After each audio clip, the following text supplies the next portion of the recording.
Puji nama Tuhan, keluarga Sion, baik yang di gereja maupun yang ada di rumah. Shalom, Philadelphia, kasih persaudaraan, haleluya. Itulah pentingnya kita harus tetap menjalin kerukunan, menjalin kebersamaan, supaya Allah memberkati kita. Karena memang sudah difirmankan oleh Allah bahwa dalam kerukunan itu ada berkat-berkat melimpah. Allah tidak menghendaki kita ada perpecahan. Allah tidak menghendaki kita berselisih terus, bertengkar terus. Dalam keluarga, ya bertengkar terus, berselisih terus, tidak ada kerukunan, tidak ada kedamaian. Terus bagaimana Allah mau memberkati? Dalam surat Ibrani katakan, peliharalah kasih persaudaraan. Itu juga berlaku dalam kehidupan kita, baik di keluarga maupun di kehidupan kita sehari-hari, dimanapun kita berada. Jangan sampai ada perpecahan. Mari kita jalin kerukunan, kita jalin kebersamaan, supaya berkat Tuhan terus akan dilimpahkan pada kita semuanya, khususnya berkat rohani. Karena memang kita membutuhkan bukan hanya jasmani, kita juga perlu berkat rohani supaya iman kita bertumbuh, supaya kita nggak bimbang dalam menghadapi wabah seperti saat ini. Ya naik turun ya, kalau dari skalanya itu Surabaya puncak agak turun dikit, naik lagi ya nggak tahu, bergelombang terus. Tapi jangan putus harapan untuk terus berdoa, karena doa orang yang benar besar kuasanya. Arti benar adalah hidup kita di dalam kebenaran firman Tuhan. Percayalah, kalau memang semua indah pada waktunya, waktu kita bukanlah waktunya Tuhan. Tetap kita berdoa, tetap kita mendoakan seluruh yang terlibat untuk menyelesaikan wabah penyakit ini. Dan memang kita semua berharap segera selesai. Ya, siapa sih yang betah dengan keadaan seperti ini? Ibadah juga nggak maksimal. Maksudnya nggak maksimal adalah kita live streaming. Ya, sudah lama ya kita tidak bersekutu secara fisik ya.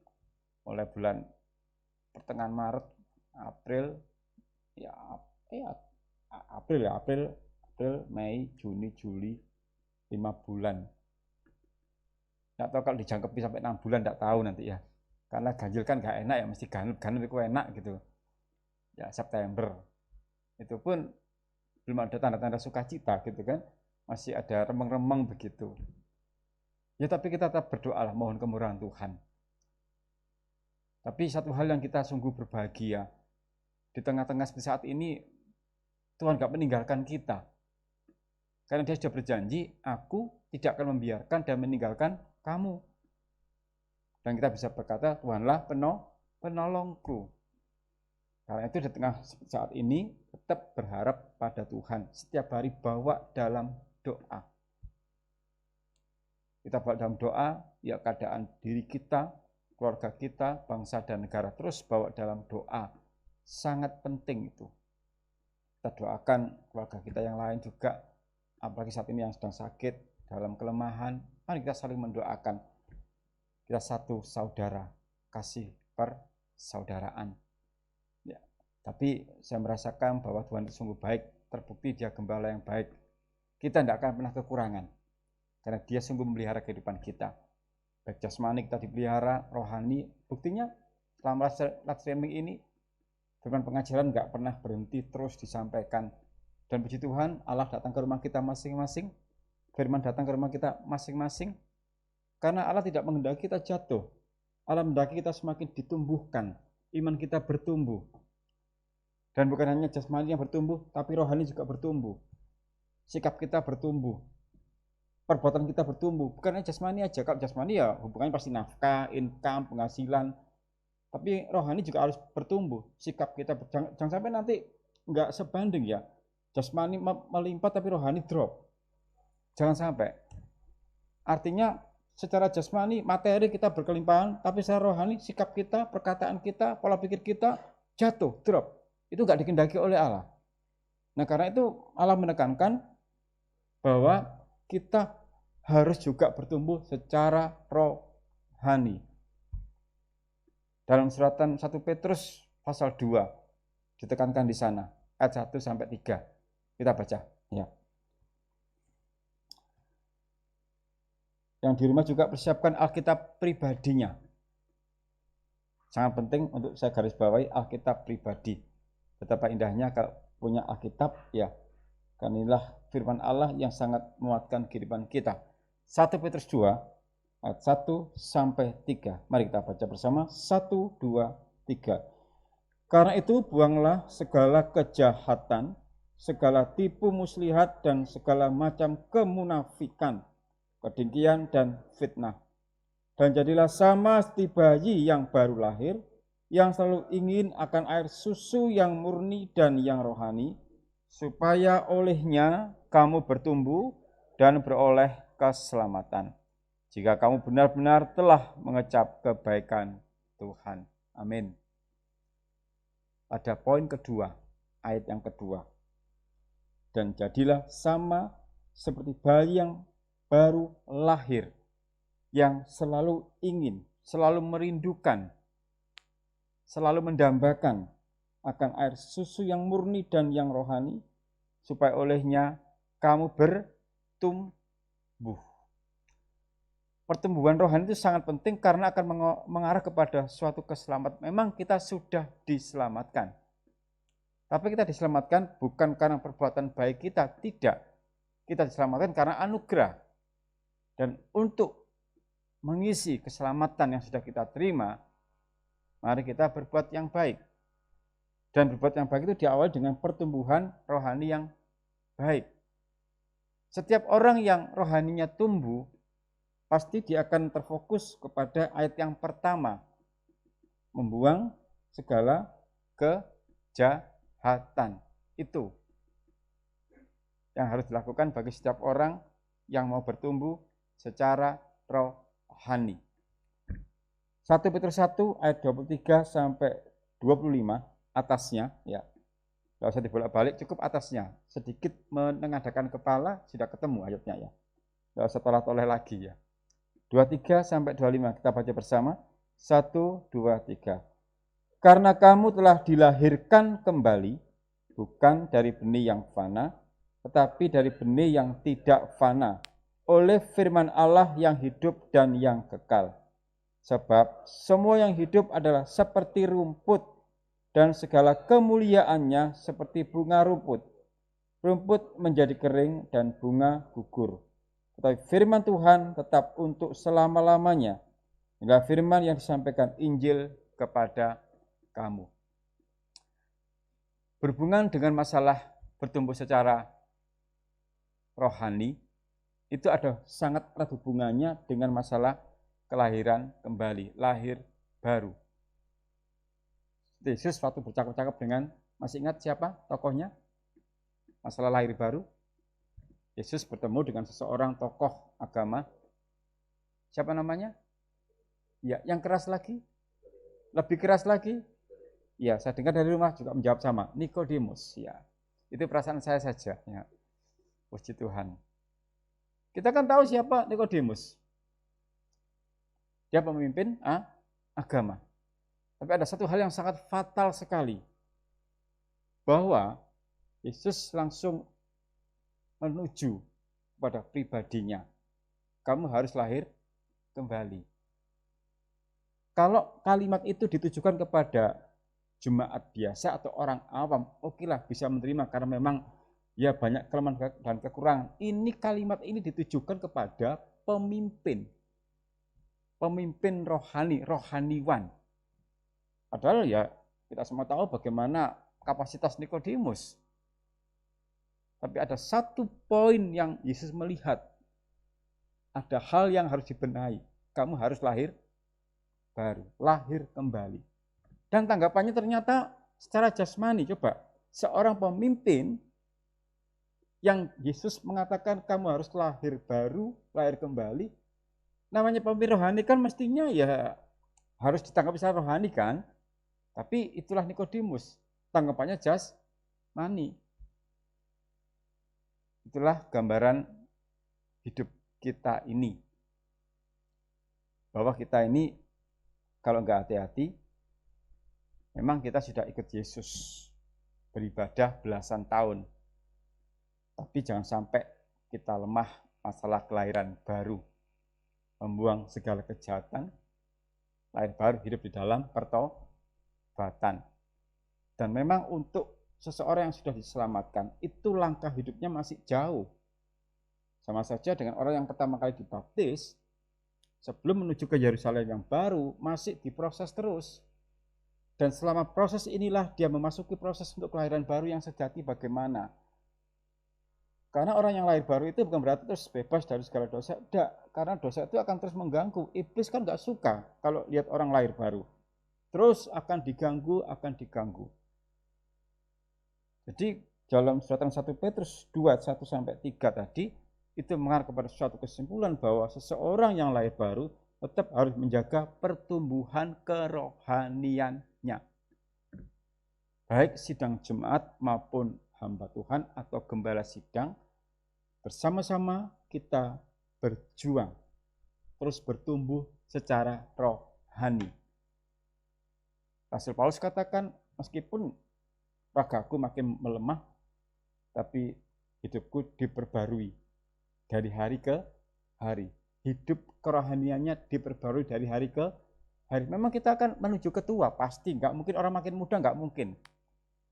Dengan segala daya upaya, mungkin segala polesan, segala macam lah. Pokoknya segala trik-trik strategi dilakukan demi menunjang. Mungkin nggak mau tua ya, tetap awet. Tetap nggak bisa.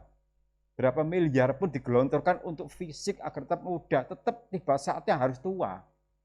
Kita nggak bisa membentuk diri kita. Paling ya kita terlihat mudanya sesaat saja.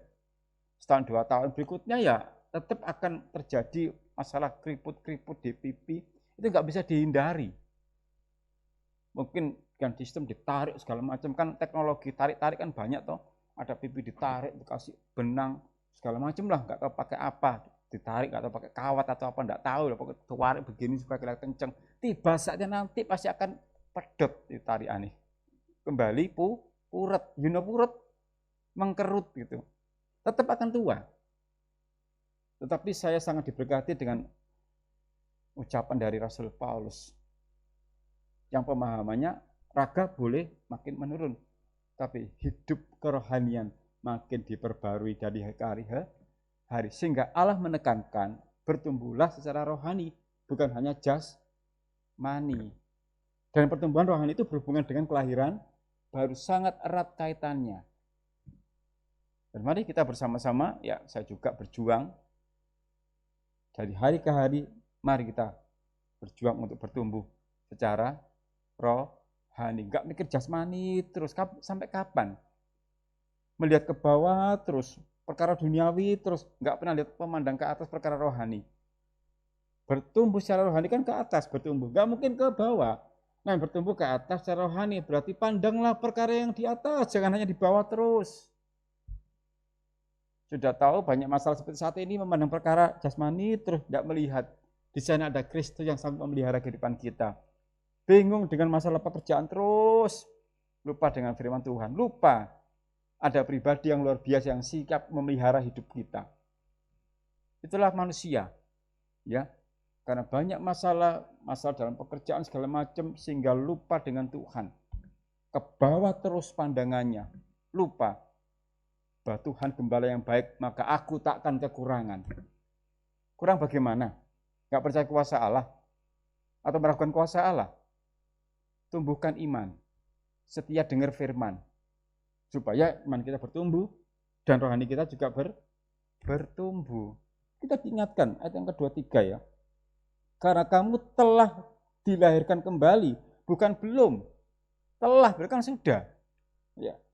Bukan dari benih yang fana, tetapi dari benih yang tidak fana oleh firman Allah. Jadi kita ini bukannya belum, telah dilahirkan kembali oleh apa? Firman Allah. Jadi hanya firman pengajaran, firman Allah yang bisa memberikan pertumbuhan secara rohani. Itu. Seorang yang lahir baru itu bukan terus aman dari dosa.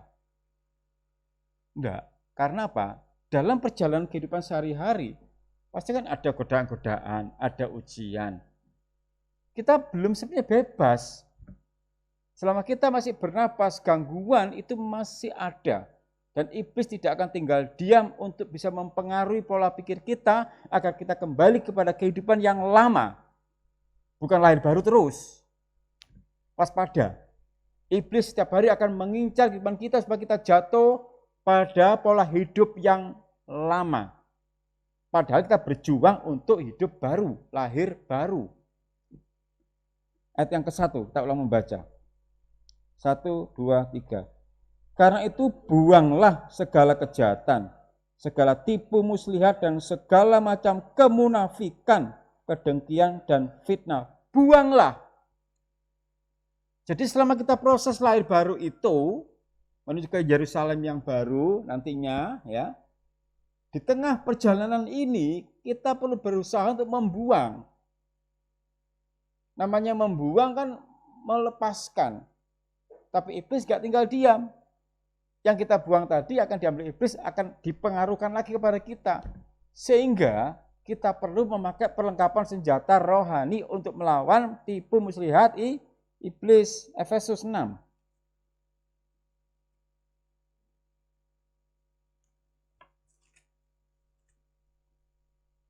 Perlengkapan senjata rohani, ya. Efesus 6 ayat 10 sampai 11. Efesus 6 ayat 10 sampai 11 kita baca. 1, 2, 3. Akhirnya hendaklah kamu kuat di dalam Tuhan, di dalam kekuatan kuasanya, kenakanlah seluruh perlengkapan senjata Allah supaya kamu dapat bertahan melawan tipu muslihat iblis. Jadi setiap hari gunakan perlengkapan senjata Allah. Pakailah firman pengajaran itu untuk membentengi kita dari pengaruh-pengaruh iblis yang tidak mau tinggal diam supaya kita kembali kepada hidup yang lama. Kita belum aman. Kita aman kalau sudah masuk ke surga. Selama masih ada di dunia kita belum aman. Jadi jangan karena aku sudah setia ibadah, aku aman dari gangguan iblis. Justru kita makin setia, iblis makin senang menggoda kita. Kita makin setia melayani, iblis paling gencar. Tak coba imannya kuat, enggak gitu. Berarti kalau gitu enggak usah setia. Bukan begitu masalahnya. Makin kenceng kita setia ibadah, makin kenceng kita melayani Tuhan, iblis makin kenceng goda kita. Waspadalah itu. Makanya setialah baca firman setiap hari. Doa setiap hari.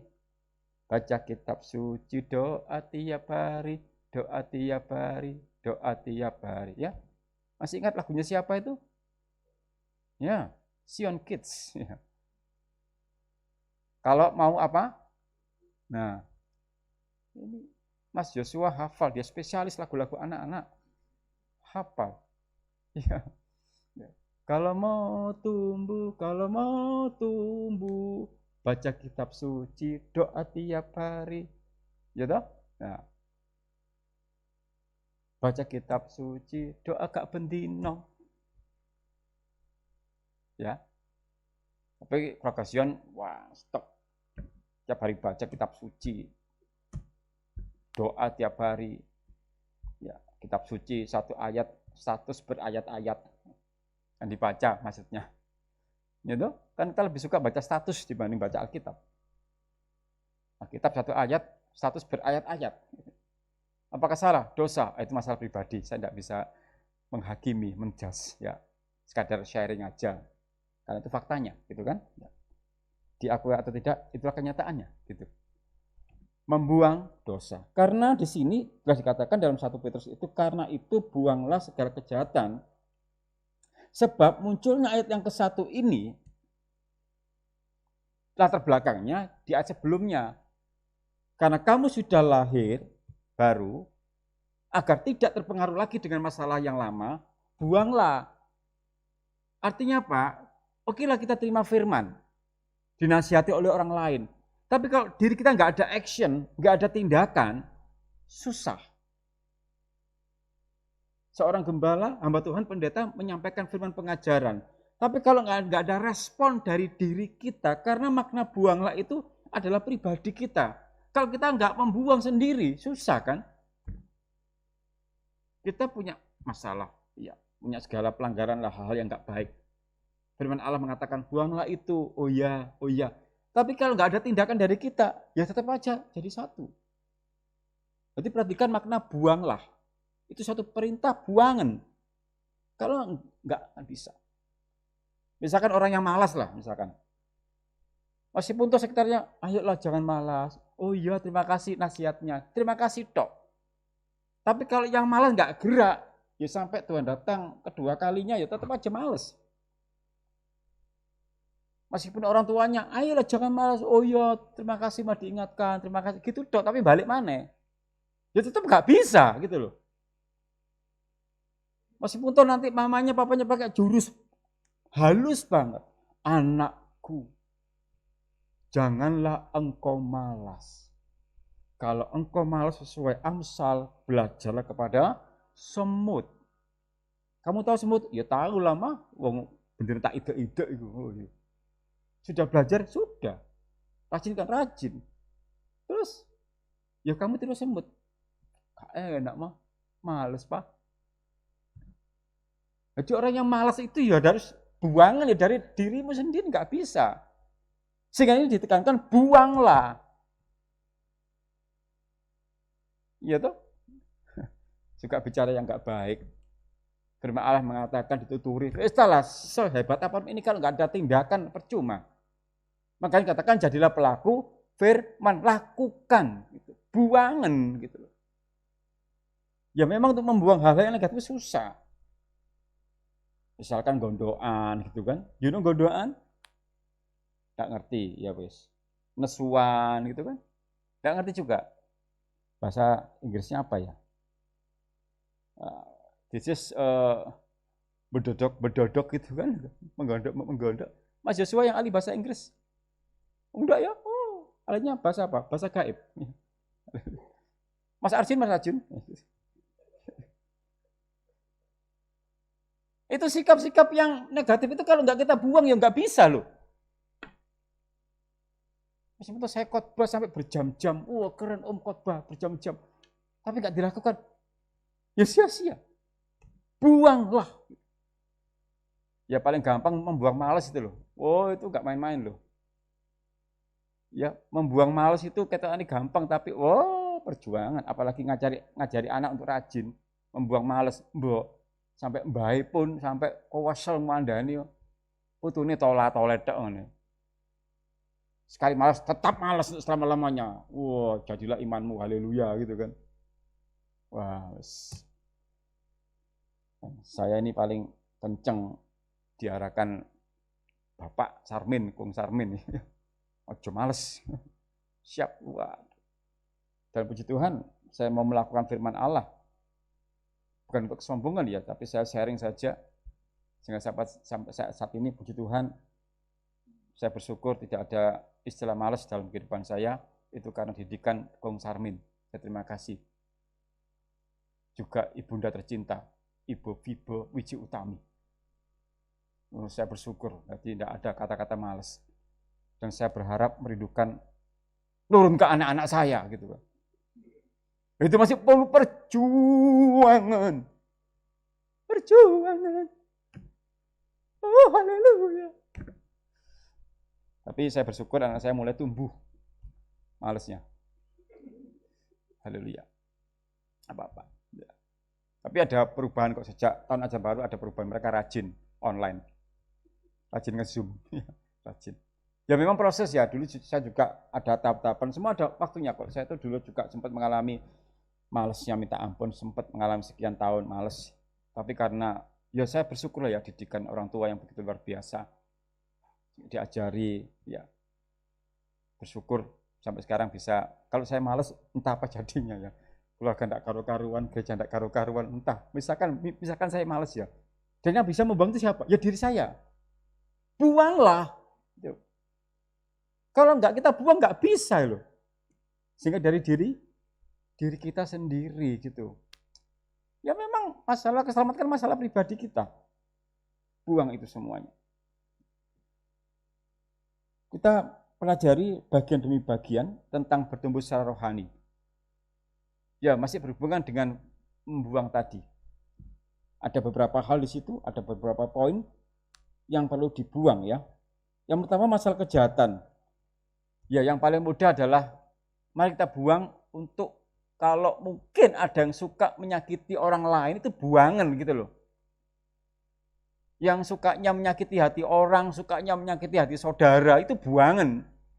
Memang masalah kejahatan banyak, tapi saya ambil contoh satu saja lah. Sesuai dengan ayat ini kan. Karena itu buanglah segala kejahatan. Ya kita bandingkan ya di Yakobus 1 ayat 21. Yakobus 1 ayat 21. Ini masalah pertumbuhan rohani. Buanglah. Kalau kita tidak membuang kejahatan dalam diri kita, bagaimana rohani kita bertumbuh? Susah. Ya. Yakobus 1 ayat 21. Baca ya. 1, 2, 3. Sebab itu buanglah segala sesuatu yang kotor dan kejahatan yang begitu banyak itu. Dan terimalah dengan lemah lembut firman yang tertanam di dalam hatimu, yang berkuasa menyelamatkan jiwamu. Buanglah sesuatu yang kotor dan kejahatan yang begitu banyak itu. Jadi kejahatan itu banyak banget. Salah satunya menyakiti hati orang lain. Sudah tahu temannya menderita, ya masih diolok-olok, dijatuhkan. Kan bisa didoakan, diberikan semangat. Enggak malah ya istilahnya yang agak ekstrim dihujat. Berikanlah suatu hiburan. Seandainya ya kita di posisi orang yang menderita itu, terus ada orang yang menjatuhkan kita, gimana perasaan kita? Kan kadang kita nggak mikir seperti itu. Ini yang paling mudah ya, itu buang. Kalau selama ini kita masih suka menyakiti hati orang, itu buang. Kalau enggak, itu menghambat pertumbuhan rohani kita. Karena ini ditekankan ya, supaya kamu bertumbuh secara rohani, buangan itu kejahatan itu. Ya banyaklah kejahatan, ini saya ambil contoh satu aja. Kejahatan itu adalah menyakiti hati orang lain, nanti berikutnya juga ada di ayat yang ke-1 itu ya, di 1 Petrus 2 tadi ya. Buanglah segala kejahatan, itu. Silakan cek diri kita masing-masing, kita renungkan diri kita masing-masing. Apakah selama ini kita masih suka menyakiti hati orang lain, suka menyakiti hati papa mama, suka menyakiti hati teman-teman? Atau suka menyakiti, enggak tahu siapalah, suka menyakiti hati mertua? Atau mertua suka menyakiti hati menantu? Atau saling sakit-sakitan? Maksudnya saling menyakiti? Sesama teman seperjuangan, sama-sama berjuang dari awal, tahu-tahu dijegal. Gara-gara ingin sukses, teman seperjuangan dari awal langsung difitnah, dihancurkan. Menyakiti. Sakit tahu enggak? Iya toh? Awalnya berjuang bareng, cari pekerjaan bareng, masukkan lamaran bareng-bareng. Setelah sukses, lama-lama ditinggal. Dia sudah sukses, karena menanjak teman yang lama sudah dilupakan, malah diolok-olok. Kamu tuh gak terampil, kamu gak apa. Pernahkah kita membayangkan seandainya aku di posisi dia, bagaimana perasaan kita kalau disakiti orang? Itu. Satu keluarga saling menyakiti, ya. Mari kita buang itu supaya rohani kita bertumbuh. Kalau enggak susah loh, ya. Tetap stagnan aja. Masa ibadah sudah 50 tahun, tetap aja enggak ada pertumbuhan rohani. Aja ibadah sudah berapa puluh tahun? 50 tahun ada? Saya tahu usianya berapa tuh? Lebih bonus ya. Ya, Edo berapa tahun ibadahnya? 60 tahun? Terus kalau enggak bertumbuh rohani gimana coba? Tetap aja malah turun. Kita bisa ngukur diri kita loh. Sejauh mana pertumbuhan rohaniku? Ya paling gampang untuk sebagai parameternya ya cobalah ini. Selama ini kita nyakiti hati orang enggak? Kalau masih tetap, ya itu rohanimu belum tumbuh, gini aja, mungkin bisa jatuh. Memang kok nggak mudah, ya, nggak mudah. Jadi kita ini perjuangan loh, iya, perjuangan. Makanya pakai senjata rohani, perlengkapan senjata rohani, melawan tipu muslihat iblis. Gunakan itu. Salah satunya pakai firman Allah. Buang juga masalah suka bohong, suka dusta. Jangan ada dusta di antara kita. Gitu kan? Satu keluarga saling mendustai. Nah kalau suka saling dusta mendustai gimana? Bisa bertumbuh rohani kita. Buang itu semuanya. Kalau mau bertumbuh secara rohani. Matius 19.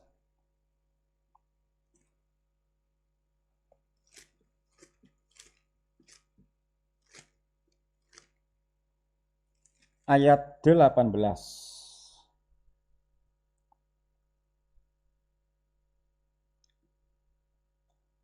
1, 2, 3. Kata orang itu kepadanya, perintah yang mana? Kata Yesus, jangan membunuh, jangan berzina, jangan mencuri, jangan mengucapkan saksi dusta. Tipu muslihat di 1 Petrus 2 tadi itu, ya. Karena itu buanglah segala kejahatan, segala tipu muslihat. Sangat berhubungan dengan ayat 23 di atasnya tadi. Karena kamu telah dilahirkan kembali. Jika sudah lahir baru, lah masih suka berdusta. Kan aneh gitu loh. Kamu telah dilahirkan kembali. Kamu telah lahir baru. Bukan belum, telah. Berarti sudah. Dahulu aku manusia hina. Gitu kan. Dulu. Tapi sejak lahir baru, diperbarui. Nah kalau diperbarui masih suka berdusta, tipu muslihat, suka berbohong. Itu kan namanya mencemari kelahiran baru kita. Kamu telah dilahirkan kembali. Ada satu kata yang ditekankan, telah. Nah kalau kita masih suka berdusta, bahkan suka mendustai, sampai rasanya karena kebiasaan berdusta, kalau aku nggak berdusta nggak enak gitu loh. Kalau aku nggak berbohong nggak enak. Kalau aku nggak membohongi nggak enak. Rasanya ada yang kurang gitu. Orang kalau sudah terbiasa berbuat yang tidak baik, kemudian dia ada perubahan, itu agak susah loh. Karena inginnya kembali lagi. Dia tarikan gravitasinya itu kenceng gitu loh untuk kembali kepada manusia lama. Kan ke bawah toh. Kita kan bertumbuh secara rohani, mau naik, tapi tarikan gravitasi bumi lebih kenceng. Kembali lagi, mau naik titik, jatuh lagi, naik, jatuh lagi. Makanya ringankan tubuhmu dengan firman pengajaran. Maaf, bukan masalah makanan, tidak. Ya. Tidak. Oh berarti yang kurus bisa tumbuh rohani? Belum tentu juga. Yang gede tambah kenceng bisa. Ya. Tidak ada hubungan dengan fisik, tidak. Ya. Berarti harus pakai roh gentayangan? Tidak juga. Roh gentayangan. Bertumbuh kan ke atas rohani. Ya, cek diri kita ya. Suka menyakiti hati orang. Kalau ingin bertumbuh rohani kita, stop. Kemudian bohong, dusta, tipu muslihat. Ya memang iblis kan rajanya tipu muslihat. Kalau iblis jujur itu ya aneh gitu. Kalau iblis suka bojo, ya biasa memang kerjaan nih. Karena Bapak adalah Bapak pendusta kan iblis. Sudah ada kan di Yohanes 8:44 itu. Jadi orang yang suka berdusta itu bapaknya ya itu. Ya, syaiton itu loh. Ini syaiton? Ya itu. Oke ya. Renungkan dulu. Ini masih belum apa-apa ini, belum. Masih awal ini. Iya. Tadi siang aku nyakiti temanku. Dia tak wantemi. Lah wong lama ya. Oke lah, nggak secara fisik, secara hati. Ya toh? Pimpinan. Oh, pimpinan ono. Oh, itu nyakiti. Memang susah loh jaga hati nih. Makalah Amsal 4:2 kan mengatakan jagalah hatimu dengan segala kewaspadaan. Ini hati ini loh. Oke ya? Oke. Sekarang kita teruskan. Kita kembali ke 1 Petrus 2 ayat yang ke-1 tadi. Kejahatan sudah, tipu muslihat. Sekarang segala macam kemunafikan yang harus dibuang supaya kita bertumbuh secara rohani. Mengatakan sesuatu tidak sesuai dengan perbuatannya, itu munafik. Hati-hati dengan orang-orang yang munafik, dia secara ya visual itu oke, secara visual bagus. Secara fisik wajah bagus, tapi ternyata di balik itu dia wah. Secara ucapan bagus tapi tindakannya beda. Matius 6 ayat 2.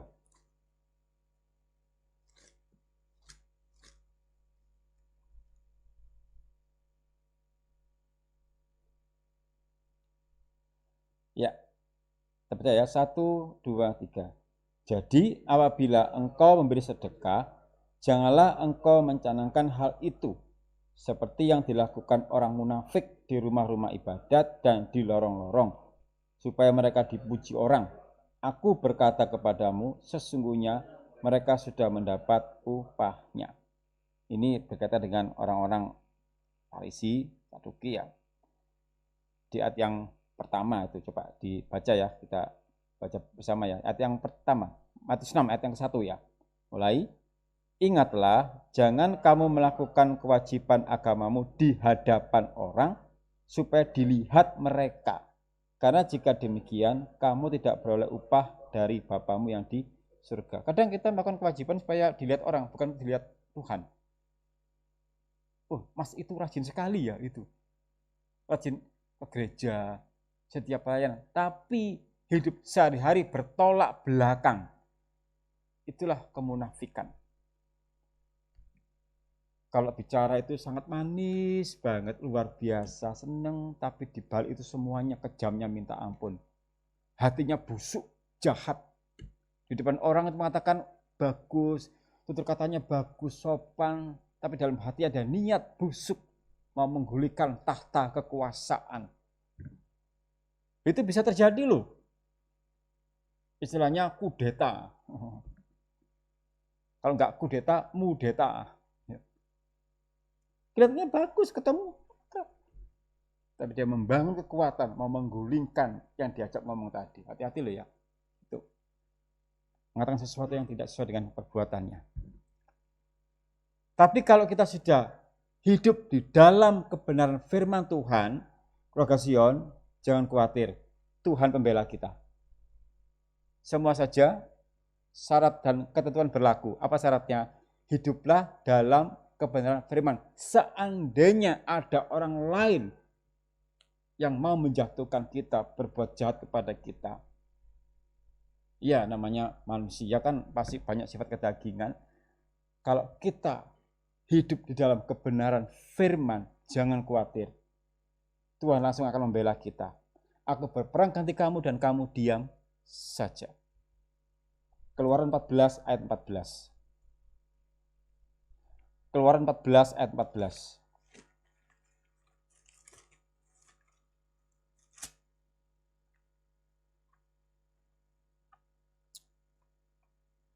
Keluaran 14 ayat 14 ya. Sudah siap semua? Masih dicari? Ya. Oke, 1, 2, 3. Tuhan akan berperang untuk kamu dan kamu akan diam saja. Kalau hidup kita di dalam kebenaran firman pengajaran, menjadi pelaku firman, taat perintah Tuhan, kalau seandainya ada orang lain yang tidak suka dengan kita dan mau menjatuhkan kita, tetap tenang. Karena firman Allah juga mengatakan jangan balas kejahatan dengan kejahatan. Kita punya pembela yang luar biasa. Berikan kesempatan Allah untuk membalas. Tapi kita tidak boleh mendoakan Tuhan balasan dia. Tidak boleh. Siapa kita kok nyuruh Allah gitu? Tuhan, aku tak diam ya. Allah tentang balasan Tuhan. Kak, santan aku minta balas dewi. Allah Tuhan. Hei, siapa Anda kok memerintahkan Tuhan itu loh? Siapa lu? Gitu kan. Berikan kesempatan untuk Allah menunjukkan pembelaannya kepada kita. Aku berperang ganti kamu dan kamu diam saja. Roma 12 ayat 19. Roma 12 ayat 19.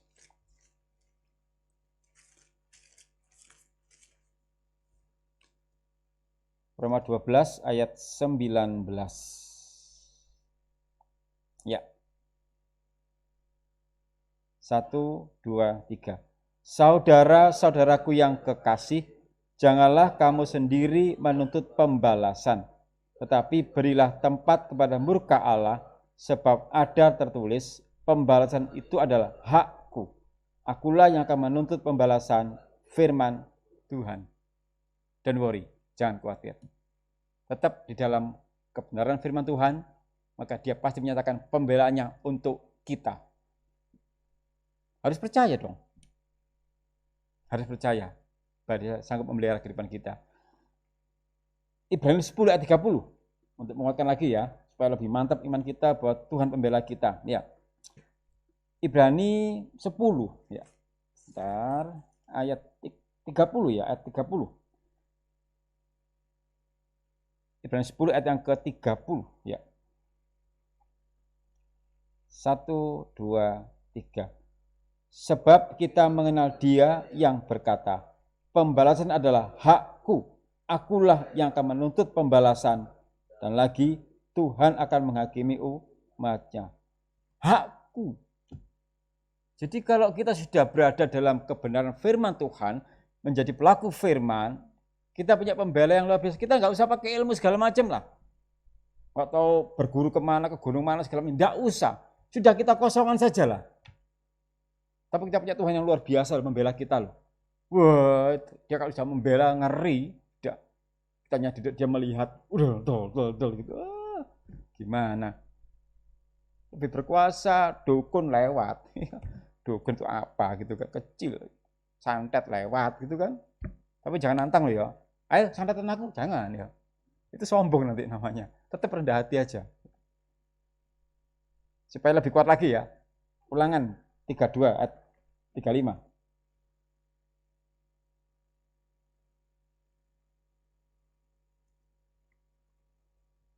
Ulangan 32.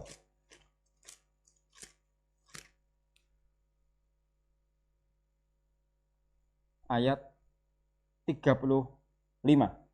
Ulangan 32 ayat 35. 1, 2, 3. Hakkulah dendam dan pembalasan. Pada waktu kaki mereka goyang, sebab hari bencana bagi mereka telah dekat. Akan segera datang apa yang telah disediakan bagi mereka. Hakkulah dendam dan pembalasan. Jelas kan? Tetaplah di dalam firman Tuhan. Puji Tuhan ya. Oke, kita kembali ke 1 Petrus 2 tadi sebagai ayat pokoknya. Ya. Tadi sebagai ayat tambahan untuk semakin menguatkan iman kita bahwa kita punya pembela yang luar biasa. Jadi jangan khawatir lah kalau ada teman-teman yang mau menjegal kita, mau menjatuhkan karir kita. Tidak usah bingung lah. Doa saja. Tuhan, ada temanku yang ini Tuhan mau jatuhkan aku. Padahal aku loh gak pernah jatuhkan dia. Terus tenang anakku, tenang wae. Aku di pihakmu kok. Gitu loh. Ya. Pertanyaannya pernah berdoa enggak kan itu? Pernah ya berdoa? Pernah. Seminggu sekali? Atau pas ibadah saja? Sering tiap hari doa makan. Itu beda kasus ya. Doa makan. Ya, oke. Ya. 1 Petrus 2 ayat yang pertama tadi, setelah membuang kejahatan, tipu muslihat dan kemunafikan, sekarang dengki. Roma 1 ayat 29. Ya, dengki. Roma 1 ya, kita ke sana dulu. Ayat 29 tentang dengki ini. Ya, harus dibuang ya, supaya kita bertumbuh secara rohani. Kalau enggak, susah nanti. Kita enggak bisa bertumbuh. Tetap aja enggak tumbuh-tumbuh ya. Tumbuh sih ke bawah atau samping kiri kanan, beda lagi itu. Oke, ada yang ke-29 ya. Kita ayat 29 ya. Ya, 1, 2, 3. Penuh dengan rupa-rupa kelaliman, kejahatan, keserakan, dan kebusukan, penuh dengan dengki, ya, Tuhan, perselisihan, tipu muslihat, dan kefasikan. Dengki. Dengki itu benci atau juga tidak suka karena iri. Bukan iri aja, sangat iri kepada temannya. Sangat iri kepada ya orang lain yang mungkin juga kok dia gampang sukses, aku kok gak segera sukses, kok lama. Sangat iri. Temanku sudah cair tunjangannya, aku kok belum, lama banget. Waduh, balik tak periksa ATM, maaf Anda belum beruntung gitu kan. Muncul. Kadang layarnya gangguan, buruk gitu. Ini ATM-ku masalah mungkin itu. Loh, temanku kok langsung belum cair. Waduh. Wow, pasti ada apa-apa ini. Nah, mulai pikirannya sudah menganeh-anehi gitu kan. Langsung doa dong. Tuhan, belum cair Tuhan. Ini tagihan banyak Tuhan. Begitu loh. Melihat, wow, pasti. Nah, itu loh. Itu hal-hal yang harus dibuang loh. Sederhana kan? Karena akhir-akhir ini semua sering ke ATM. Melihat tunjangan cair atau enggak. Gitu. Dan saya jarang ke ATM. Karena memang tidak ada tunjangan. ATM saya beda. ATM saya di kotak depan gereja. Itu ATM saya. Beda. Dan tanpa kartu kunci. Tetap tenang saja, keluarga Sion. Memang saya juga menyadari, terlebih Bapak Ibu Guru, itu sangat menantikan itu. Wajar dong, situasi kayak gini loh. Wajar, teman saya juga semuanya gitu, di grup juga rame gitu. Wes mari, wes tetap ya.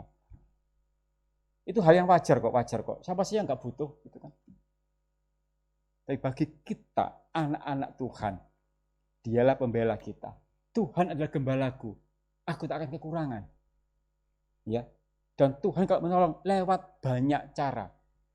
Kalau di sini belum cair, ada saja nanti. Percayalah. Tinggal kita mau berserah atau enggak gitu loh. Berserahlah pada Tuhan, percayalah padanya dan ia akan bertindak.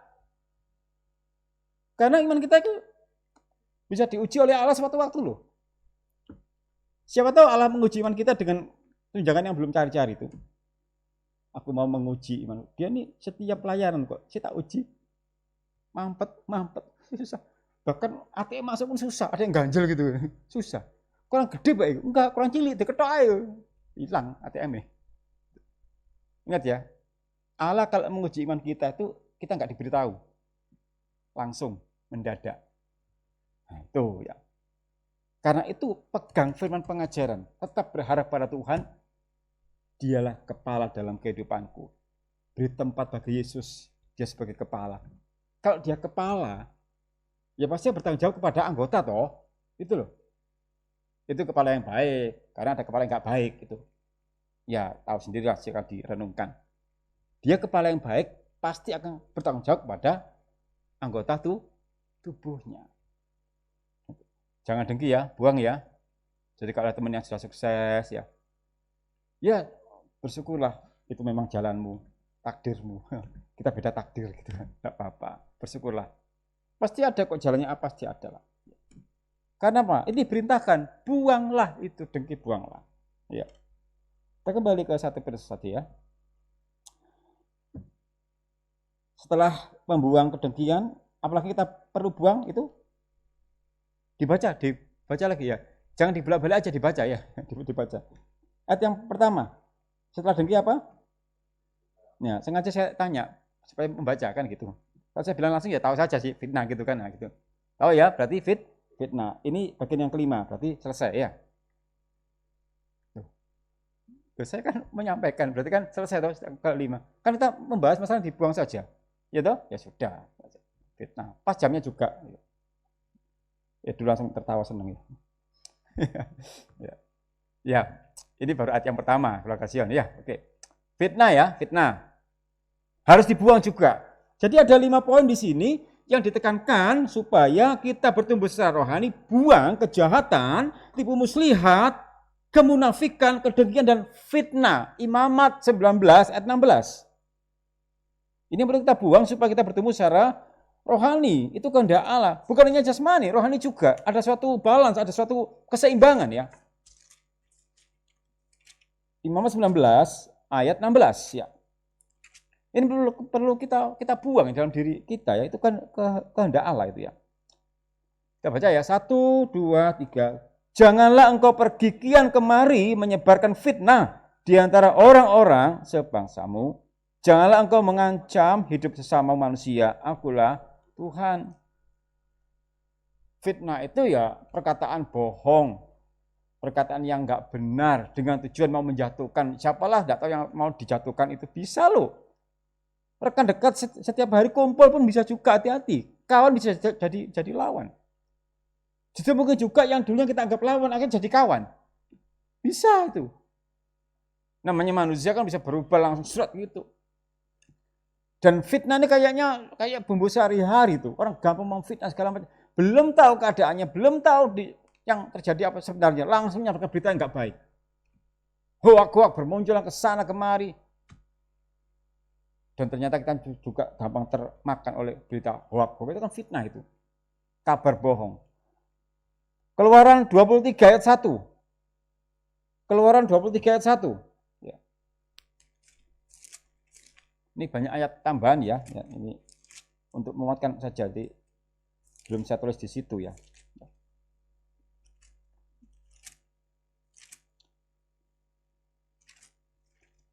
Keluaran 23 ayat yang ke-1 ya.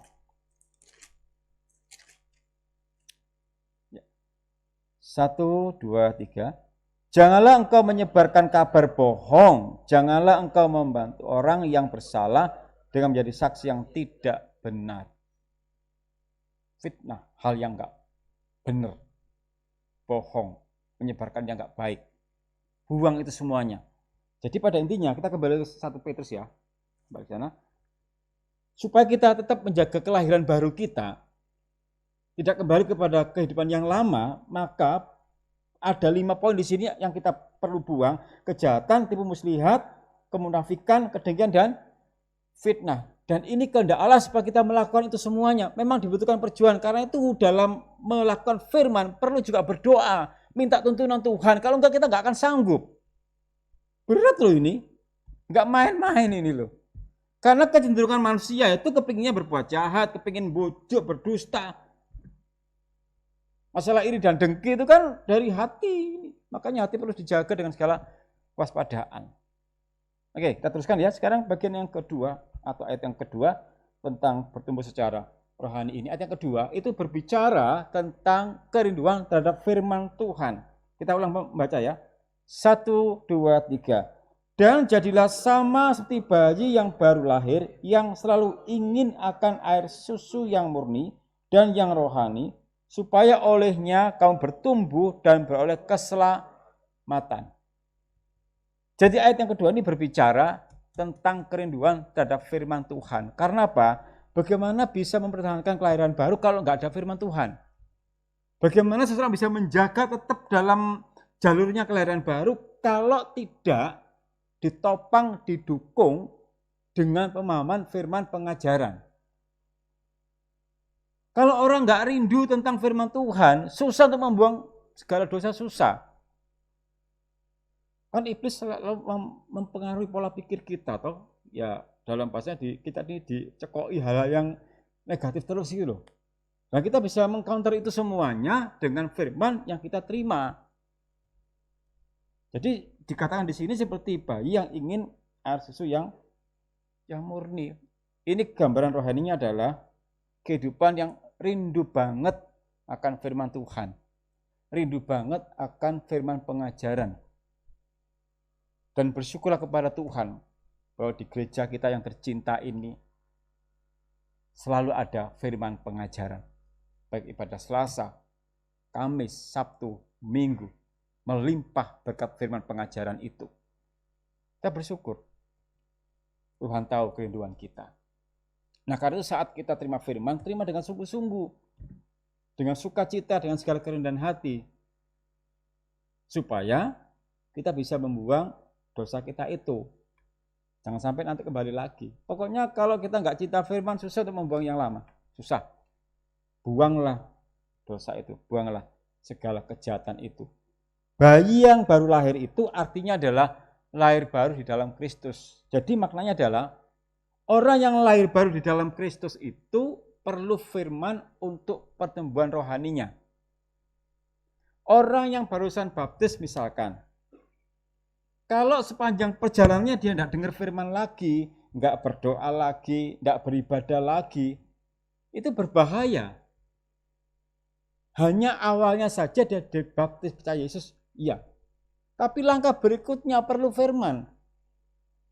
Kalau enggak akan susah.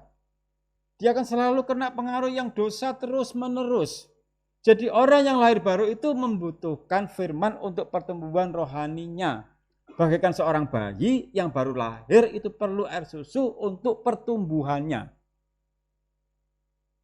Sehingga tepat sekali dikatakan di sini. Dan jadilah sama seperti bayi yang baru lahir yang selalu ingin akan air susu yang murni. Jadi makna bayi yang baru lahir ini adalah orang yang baru saja lahir baru di dalam Kristus. Butuh firman, khususnya firman pengajaran supaya dia bisa bertumbuh makin dewasa rohaninya. Kalau enggak ya sulit. Wong dengan firman tiap kali ibadah saja kadang-kadang kita masih breset ya. Gimana nggih? Gitu. Selasa dapat, Kamis dapat, Sabtu, Minggu. Dan tiap pagi juga saya bantu untuk satu ayat. Kadang di tengah-tengah saya selipkan ayat yang lain. Itu pun kadang-kadang masih breset, keluar jalur. Apalagi nggak dengar sama sekali gitu. Wow, gimana hidup kita gitu. Susah kan? Yang selalu ingin. Makna yang selalu ingin itu dihubungkan suatu kerinduan yang mendalam bagaikan rusa yang rindu sungai yang berair. Jadi arti di sini, bayi yang baru lahir itu adalah seseorang yang baru saja lahir dalam Kristus, yang selalu ingin itu artinya apa? Artinya ada suatu kerinduan yang mendalam untuk mendapatkan air susu. Nah, masalah yang ingin ini itu digambarkan seperti rusa yang merindukan sungai yang berair, haus banget, kepingin, mendalam rindunya. Mazmur 42. Di Mazmur 42 ayat yang kedua.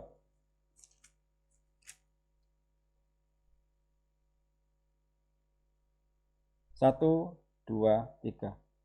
Seperti rusa yang merindukan sungai yang berair, demikianlah jiwaku merindukan Engkau ya Allah. Kalau kita haus, kita butuh apa? Kamu mungkin nasi kan? Dan pola pikir kita kalau haus banget itu air yang bagaimana? Yang sejuk, dingin. Enggak kulkas, lo enggak ada air yang dingin. Ya. Sesaat menderita. Jadi seorang bayi yang baru lahir itu ingin air susu itu digambarkan rusa yang sangat haus kepingin sungai yang berair itu loh. Supaya bertumbuh. Itulah hidup kita. Kalau kita ingin bertumbuh secara rohani, kita perlu firman itu. Dan itu dibutuhkan suatu kerinduan yang mendalam. Kadang orang itu bisa menahan lapar tapi nggak bisa menahan haus. Wah, mounting. Apalagi yang suka air es. Wah, kalau bisa pergi kulkas dibawa itu. Ya, dipanggul di belakang. Iya loh, lapar itu sanggup ditahan, tapi haus susah.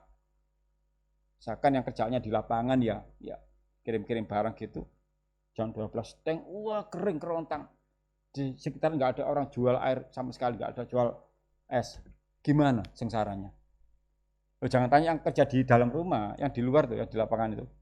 Seperti ya Mas Edo, Mas Esra ini ahli jalanan semuanya nih. Waduh. Tapi saya percaya mereka pasti bawa sangu lah minimal 1 galon gitu kan. Kasih selang kayak infus gitu kan supaya gampang, enak toh. Gitu. Lapar bisa ditunda, tapi haus susah. Nah, seorang bayi ini digambarkan, aku ingin air susu yang murni supaya ada pertumbuhan. Artinya adalah kehidupan yang mau tumbuh rohani kita perlu firman. Perlu firman. Kalau enggak bisa. Ini. Jadi susu itu berarti suatu firman murni bahwa firman itu harus benar. Bahkan pengkhotbah pun kalau menyampaikan firman harus murni, harus tulus. Firmannya murni pasti, enggak ada salahnya. Tapi kalau yang khotbahnya ada suatu pamrih yang lain, jadinya terkontaminasi. 2 Korintus 2:17. 2 Korintus 2 ayat 17.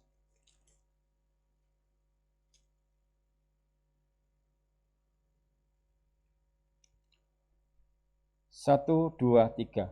Sebab kami tidak sama dengan banyak orang lain yang mencari keuntungan dari firman Allah.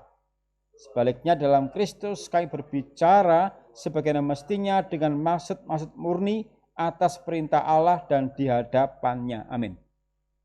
Sebab kami tidak sama dengan banyak orang lain, berarti ada orang yang mencari keuntungan dari pemberitaan firman.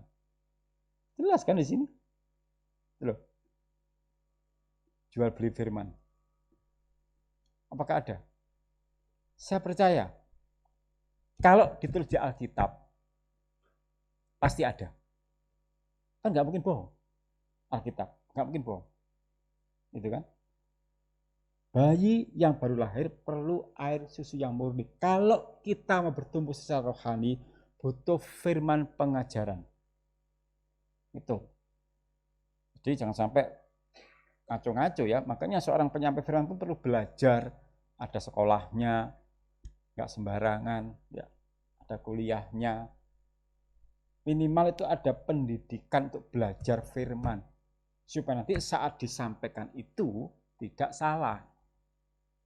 Dan dunia makin berkembang. Untuk kita belajar ini banyak cara bisa belajar. Beda dengan zaman dulu tidak bisa disamakan ya. Dulu begitu sengsara untuk belajar, sekarang dipermudah. Tapi kita fokus di sini bahwa seseorang yang mau tumbuh secara rohani itu perlu firman yang murni. Karena dikatakan di sini bahwa aku jangan disamakan dengan yang lain. Yang cari keuntungan dari firman, berarti seorang penyampai firman pun perlu menyampaikan firman yang murni tanpa hal yang lain. Artinya ada juga kan yang nggak tulus. Dan yang tahu masalah hati tulus atau enggak ya nggak tahu, hanya Tuhan yang tahu. Itu hubungan dengan Tuhan langsung.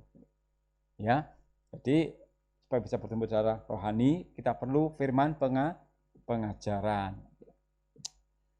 Supaya olehnya kamu bertumbuh. Ya, kita kembali ke 1 Petrus 2 tadi. Ya. Ayat yang kedua kita ulang baca ya. 1, 2, 3. Dan jadilah sama seperti bayi yang baru lahir, yang selalu ingin akan air susu yang murni dan yang rohani, supaya olehnya kamu bertumbuh dan beroleh keselamatan.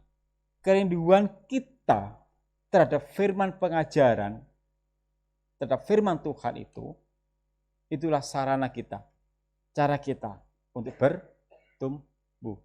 Dan nantinya pertumbuhan rohani kita, berarti kan kita menanggalkan yang lama.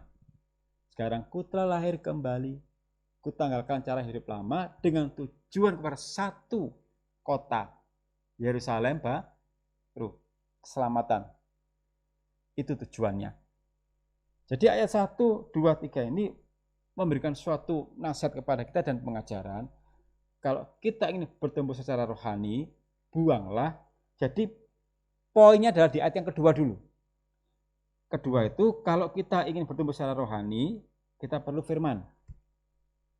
Kenapa kita perlu firman? Supaya kita bisa membuang segala jenis kejahatan, ayat yang pertama. Nah, setelah kita bisa membuang segala kejahatan itu, maka berkatnya adalah ayat yang ketiga. Ya, ayat yang kedua bagian akhir ya, bertumbuh dan memperoleh keselamatan. Jadi begitu secara urutannya. Apakah salah urutannya? Tidak. Jadi pemahamannya adalah bertumbuh secara rohani, perlu firman, setelah kita terima firman, dapat membuang segala jenis kejahatan. Nah, bisa membuang itu semuanya berkatnya apa? Kita bertumbuh dan beroleh keselamatan. Haleluya. Sekarang ayat yang ketiga. Berita gembira untuk keluarga Sion ya. Ayat yang ketiga. Oke. Ada sukacita? Pasti ada. Karena ayat yang ketiga. Ayat yang pertama masih perjuangan ya. Oke. Kita baca ya. Yuk. 1, 2, 3. Jika kamu benar-benar telah mengecap kebaikan Tuhan. Apa tuh maksudnya? Setiap pribadi kita akan memiliki suatu kerinduan yang besar akan firman Tuhan kalau kita sudah mengecap atau menikmati kebaikan Tuhan. Seseorang yang sadar dan sesadar-sadarnya menyadari Tuhan itu baik, pasti ada suatu kerinduan mau belajar firman. Ada kerinduan mau terima firman. Karena apa? Engkau sudah sangat baik Tuhan kepadaku. Sehingga dikatakan di sini di ayat yang ketiga, jika kamu benar-benar telah mengecap kebaikan Tuhan. Jadi ayat yang kedua, kamu bisa bertumbuh secara rohani, kamu mau terima firman, butuh air susu yang murni, itu bisa kamu lakukan kalau kamu sudah bisa menikmati kebaikan Tuhan. Karena orang menyadari Tuhan itu baik, dan aku terima kebaikan Tuhan, bahkan dalam segala keadaan apapun juga engkau baik Tuhan. Saya percaya ada satu kerinduan, Tuhan aku mau belajar firman-Mu. Supaya aku lebih tahu apa kehendak-Mu berikutnya. Itu. Firman Allah kan kehendak Allah. Seseorang mau belajar firman itu, berarti ada satu kerinduan, ingin tahu apa kehendak-Mu berikutnya Tuhan. Itu loh. Seseorang ya yang rindu belajar firman, dia kepingin tahu apa Tuhan, kehendak-Mu berikutnya apa gitu loh. Karena semua kehendak Tuhan ada di Alkitab sini. Kita tinggal membaca saja. Dan setiap yang ada di sini ada dalam hidup kita. Coba cek masing-masing diri kita. Yang buruk, yang baik pasti ada di sini. Sehingga kalau kita ingin tahu apa kehendak Tuhan berikutnya, bisa baca firman. Baca, oh iya, malam hari ini Tuhan kehendaki apa? Kita membuang segala jenis kejahatan. Itu kehendak Tuhan. Berikutnya apa? Ya nunggu berikutnya apa? Firman Allah. Kita terima firman Allah. Oh ini kehendak Tuhan berikutnya. Kerinduan. Kenapa rindu? Karena sudah merasakan Tuhan itu baik. Tapi kalau nggak bisa merasakan Tuhan itu baik, mengomel terus, nggak pernah bersyukur, gimana mau baca firman? Oh dia merasa kecewa. Mana Tuhan nggak baik-baik gini? Aku sengsara terus. Bisa baca firman? Susah. Hati nggak sejahtera. Tapi Tuhan, kok baik banget ya Tuhan. Aku bikin Tuhan, aku ingin tahu Tuhan nanti bikin apa lagi ya. Baca. Oh ini nih. Nah kami sini ditunggu. Nanti aku ingin tahu Tuhan mau kasih tahu apa ya. Wah aku dikasih tahu. Apa? Disuruh membuang kejahatan. Itu loh. Tapi ya kembali kepada diri kita sih mau rindu. Atau kalau saya pasti rindu banget. Bahkan saya rindu terus untuk khotbah ini. Gak sabar nunggu Sabtu. Saya. Yang lain. Sabtu mana? Om sih tahu om bisa guru mari loh. Saya. Tapi keluarga sini waduh semangat sekali suka datang ibadah, suka dengan firman. Haleluya. Tetap gak direspon, puji Tuhan ya. Haleluya. Bapak sukacita. Oke. Dan kebaikan Tuhan itu bisa apa saja. Nggak bisa dirinci lah karena terlalu baik. Tapi nomor satu kebaikannya adalah ya ini. Kita baca ya. 1 Petrus 1 18 sampai 19. Ini kebaikan Tuhan yang paling utama ya. 1 2 3. Sebab kamu tahu bahwa kamu telah ditebus dari cara hidupmu yang sia-sia, yang kamu warisi dari nenek moyangmu itu bukan dengan barang yang fana, bukan pula dengan perak atau emas, melainkan dengan darah yang mahal, yaitu darah Kristus yang sama seperti darah anak domba yang tak bernoda dan tak bercacat. Amin. Kebaikan Tuhan yang utama adalah Dia menebus hidup kita. Nah sekarang kalau dirinya saja dikorbankan, nyawa diberikan. Nah kalau ya masalah kebaikan yang lain, ya kecil dong bagi Tuhan. Itu loh kita perlu mempercayai, mengimani. Kalau keselamatan aja Tuhan sudah tanggung. Apalagi hal yang remeh-remeh gitu loh. Tapi justru disitulah kita bimbang. Kita nggak sadar bahwa kebaikan yang utama adalah keselamatan. Kita seringkali bimbang gara-gara masalah hidup sehari-hari. Lah gimana om nggak bimbang om ini besok harus bayar tagihan sampai sekarang belum ada tuh Allah tuh. Allah menguji iman kita. Di mana imanmu nak? Di mana pengharapanmu nak gitu. Tapi kalau kita percaya, iya Tuhan, aku aja diselamatkan dan pasti sanggup. Detik-detik akhir besok mau membayar, Tuhan tolong, enggak tahu lewat siapa. Loh, ya apa? Butuh tak? Iya. Ya apa? Loh. Coba. Detik-detik akhir, memang Tuhan sengaja buat kita sport jantung. Tak tunggu sampai dredeg sampai ngono entah ini. Tuhan ya apa? Sik tahu tenang, sengaja tak uji lah gitu. Dan Tuhan itu kalau menolong itu biasanya mepet banget itu. Pernah merasakan itu? Pernah? Ketir-ketir, sering. Waduh, pengalaman berarti ya. Ketir-ketir. Loh ya toh itu. Karena kalau jauh-jauh hari nggak asik gitu loh kan. Ya nggak asik lah kalau jauh-jauh hari. Pepet dhisik, wah. Keren kan? Keren. Wah. Gitu. Dan saya juga bolak-balik merasakan itu. Spot jantung ya. Iya. Tapi Tuhan itu baik. Wah, makanya saya pengen cointa sama Tuhan, cointa pol wis, tak tertanding cointa pol ya. Dan saya suka firman pengajaran karena menguatkan terus gitu.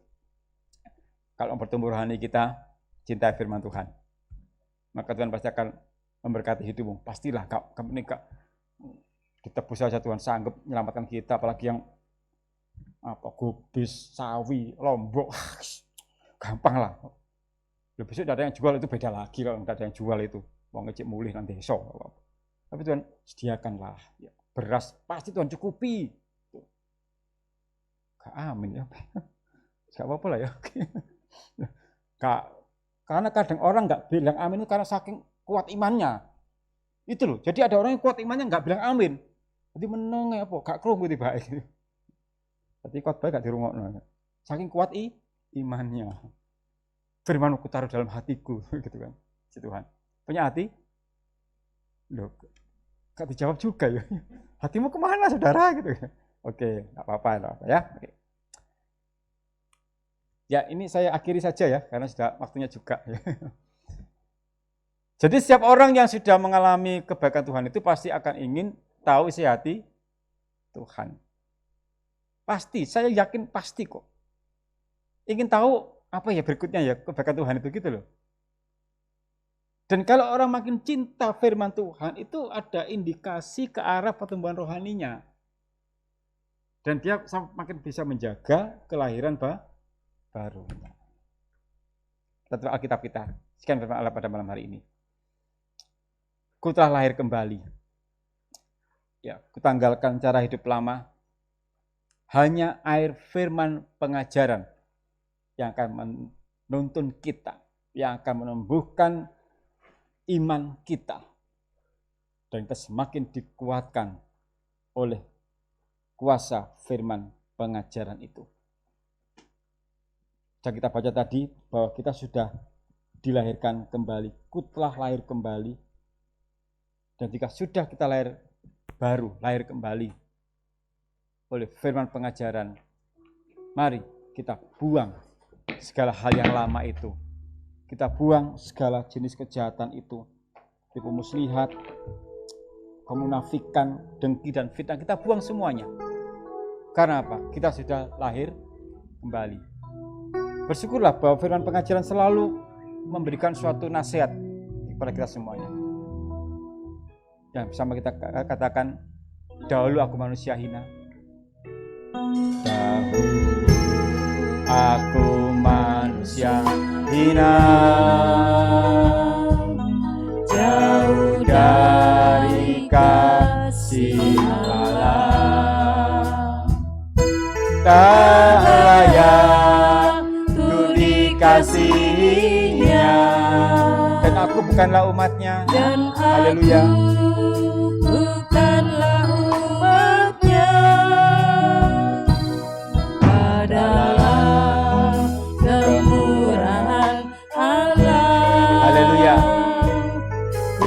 Dapat mendengar firman-Nya, ku kenal Yesus mempelai surga yang telah berkorban menebusku. Dahulu aku manusia hina, dari kasih Allah, tak layak untuk dikasihinya, dan aku bukanlah umatnya. Kemurahan Allah. Jikalau kita bisa dengar firman, itu karena kemurahan Allah. Bersyukurlah. Ku dapat Haleluya. mendengar mengenal Yesus mempelai surga. Dia sudah berkorban menebus kita. Haleluya. Berkorban menebus Yesus. Sekarang ku telah lahir kembali. Ku tanggalkan jalan hidup lama. Air firman-Nya menyucikanku, dan hidupku pun menjadi baru. Sekarang ku telah lahir kembali. Ku tanggalkan jalan hidup lama. Air firman-Nya menyucikanku, dan hidupku pun menjadi baru. Kalau kita menyadari bahwa kita dulu manusia hina, dan pada malam hari ini kita sudah mendengar firman pengajaran, dan kita diperintahkan oleh firman Tuhan membuang segala jenis kejahatan, tipu muslihat, dengki, fitnah, kemunafikan. Itu semuanya supaya kita tetap dalam suasana kelahiran baru. Dan firman pengajaran pada malam hari ini sudah menegur kita. Dan kita harus bersyukur. Kita nggak layak terima firman, tapi Allah melayakkan kita. Suatu kemurahan yang besar kalau pada malam hari ini kita terima firman pengajaran. Bersyukurlah. Allah tidak mau kita jatuh. Allah mau kita bertumbuh secara rohani. Haleluya. Kita koreksi diri kita masing-masing. Kita tanggalkan manusia lama kita. Tetap masuk dalam kelahiran baru. Jaga terus kelahiran baru kita. Haleluya. Dahulu aku manusia hina,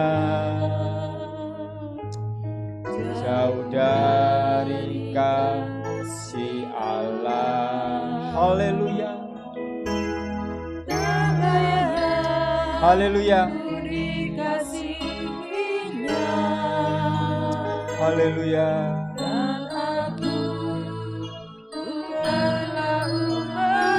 Haleluya.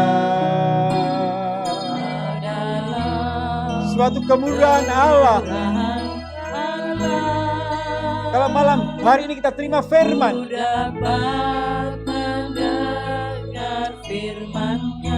dan kita bisa mengenal Yesus mempelai surga. Haleluya. Haleluya.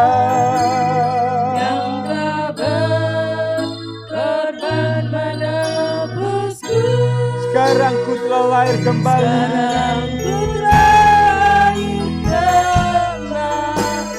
Merupakan janji kita semuanya. Lama air firman-Nya menyucikanku, dan hidupku pun menjadi. Sekarang ku telah lahir kembali. Sekarang ku telah lahir kembali. Haleluya. Tinggalkan jalan hidup lama. Air firman-Nya menyucikanku, dan hidupku pun menjadi baru.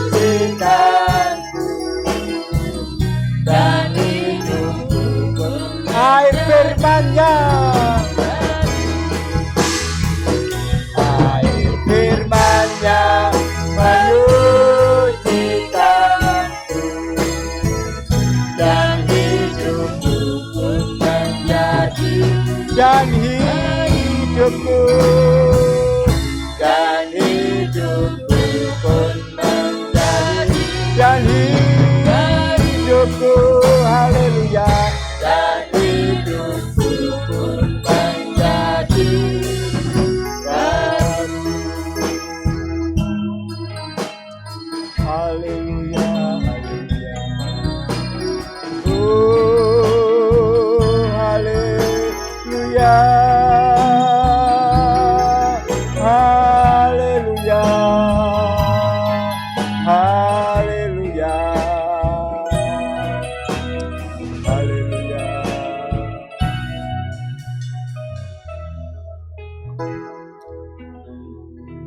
Mengucap syukur kami, Yesus. Betapa kami sangat bersyukur, berterima kasih. Firman pengajaran sudah mengajar, mendidik kami supaya kami menanggalkan cara hidup lama dan masuk dalam kelahiran baru bersama Yesus mempelai pria surga. Tuhan, kami sadar iblis tidak mau tinggal diam, selalu berusaha untuk menjatuhkan kami dan menarik kami kepada kehidupan yang lama. Tetapi kami berserah kepadamu Tuhan, memohon kekuatanmu pada malam hari ini, supaya kami dapat menanggalkan cara hidup lama, membuang segala jenis kejahatan, supaya kami bertumbuh secara rohani dan menikmati segala kebaikan Tuhan. Dan nantinya kami masuk ke Yerusalem yang baru, beroleh keselamatan.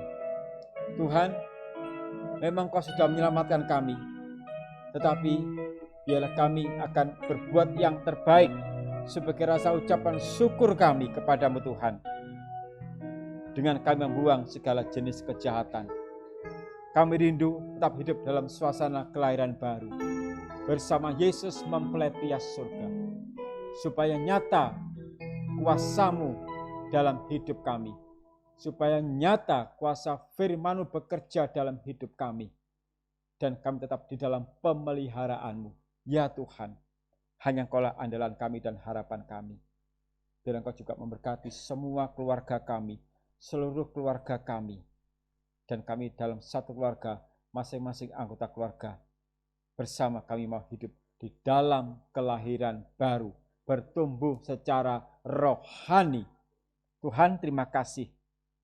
Kami sungguh berbahagia sampai saat ini. Berkat firman pengajaran terus melimpah dalam hidup kami. Dan untuk ibadah kami selanjutnya tetap kami merindukan seperti rusa yang rindu aliran sungai. Itulah jiwa kami, haus akan kebenaran firman pengajaran-Mu. Terima kasih Tuhan, bersyukur untuk ibadah pada malam hari ini. Kau sudah menyertai kami dari awal hingga selesainya. Tetap kami serahkan segenap kehidupan kami ke dalam tangan-Mu. Mohon kekuatan-Mu selalu dan pimpinan-Mu, tuntunan-Mu Tuhan, untuk kami bisa menjadi pelaku firman, bukan hanya pendengar saja. Supaya kami tetap hidup di dalam pemeliharaan-Mu. Kami bersyukur, Tuhan itu baik, dulu sekarang sampai selama-lamanya. Engkau-lah gembala kami yang baik. Engkau luar biasa bagi kami Tuhan. Engkau luar biasa. Makasih memberkati kami yang di gereja, yang sudah melayani pekerjaan Tuhan dalam bidang apa saja. Tuhan memberkati dengan berlipat kali ganda.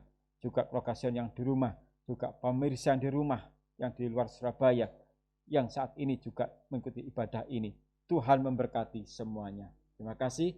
Nah, doa ucapan syukur kami dalam nama Tuhan Yesus Kristus, mempelai pria surga. Kami berdoa bersyukur. Haleluya. Amin. Selamat malam. Tuhan berkati kita semuanya.